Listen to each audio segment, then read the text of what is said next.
After unexpectedly getting hit with an eviction notice last week, Bayonne Police Athletic League Executive Director K.T. Torello gave his side of the story of what's been going on between the Board of Education and the P.A.L.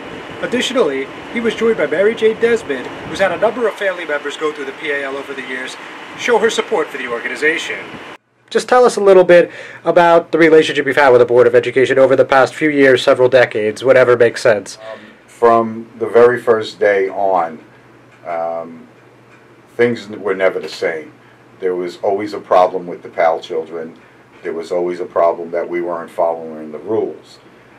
We expected to have more input of what was going on in the building, as we were promised half of the building, half of the spacing, that we may grow, and they would not interfere with us. Dr. McGeehan now, I would believe this is maybe her 6th or 7th attempt of trying to evict us out of our rightful place. Every mayor since Mayor Joe Doria has told us no, to cease and desist, and now her being a lame duck superintendent, her last mission is to destroy the credibility of this wonderful and cornerstone known as the Bayonne Police Athletic League. I was under the impression you have no plan of leaving, so what do you think is the next step for you guys? Well, of course, we retained legal counsel. We went over the agreement with our counsel and said that they responded with, we have a right to be here. Our building, the P.A.L. building, was demolished in order to make room for Midtown Community School.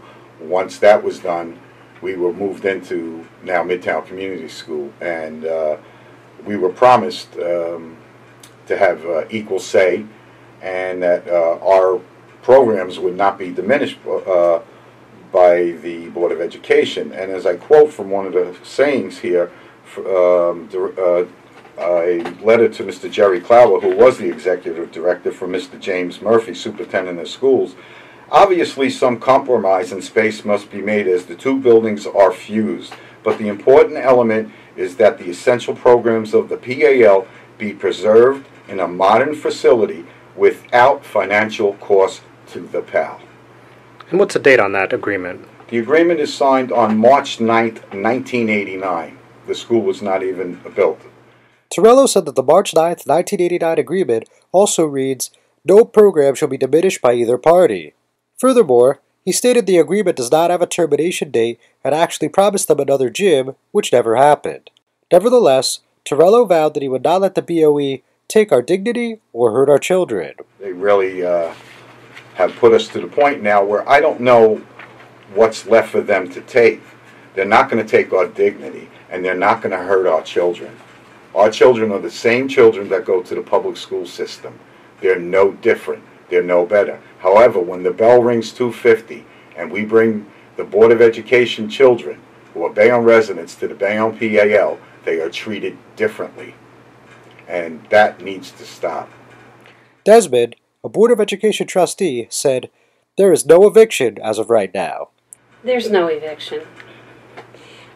I have to say that there was no formal action taken. It was not part of a meeting. It was not an agenda item. There was a ongoing conversation and concern about space issues. Frankly, I personally think probably both Midtown and P.A.L. have outgrown the space that they're in. Everybody can, if the program's doing well and the school's doing well and you're servicing people the way you should, there's nothing but potential to grow. So I think it was time probably to address space needs. However, and this has been going on for me hardcore probably since 2014, having dialogue with the mayor and certainly with the P.A.L. and looking for ways as a personal citizen who loves this program, who's got generations of family who came through here. I'm a longtime sponsor and benefactor, probably at least 2, if not more, decades. Just want to see things work and work well. But I'm not certain, again, it's not the first time I've heard the superintendent express a desire to have her school back, but I did encourage that we have dialogue with the mayor. I asked for the meeting, and superintendent did set it up with, I guess, Andrew Casillas from the mayor's office, and we spoke. She did present to the mayor that she did want to expand the after-school programs. I do see that there is potential in doing that. Again, these are personal decisions, and I'm not going to speak for the board, but I will, however, defend the board to an extent. Nobody saw this coming.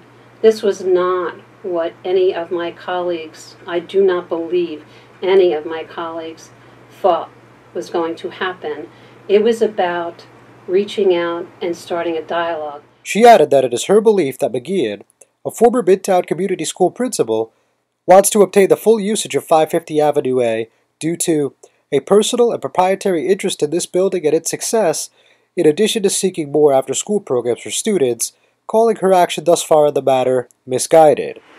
I'm John Hudson with the Hudson County View, the eye of the community.